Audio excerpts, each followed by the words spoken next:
నమస్తే అందరికీ. ఈరోజు ఉదయాన్నే 3:30కి నిద్ర లేచాను.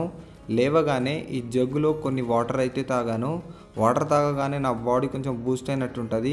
అలాగే తాళం తీసుకొని నా బండి తీసి ఎమ్మటే ఇంకా నా పాల సెంటర్ దగ్గరికి అయితే స్టార్ట్ అయిపోయాను. పాల సెంటర్కి ఈరోజు లేట్గా వెళ్ళానని 50 రూపాయలు పెనాల్టీ అయితే కొట్టిండు దొంగ సచ్చినోడు. కొట్టినా పర్లేదు, ఏదో విధంగా పాలు అయితే తీసుకున్నాను. సో ఈరోజు వచ్చిన నాకు టోటల్ పాలు వచ్చేసి 100 ప్యాకెట్స్ అన్నమాట. ఈ 100 ప్యాకెట్స్ని నా బ్యాగ్లోకి ఈ విధంగా ఎక్కించుకొని ఇంకా నేను 4:30 నుంచి 7 వరకు పాల డెలివరీ అయితే చేస్తున్నాను అన్నమాట.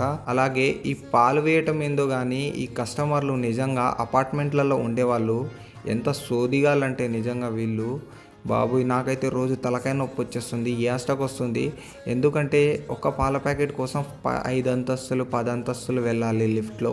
భలే బోరింగ్ అనిపిస్తుంది నాకు ఈ అపార్ట్మెంట్స్లలో. ఇండివిజువల్ ఇళ్ళ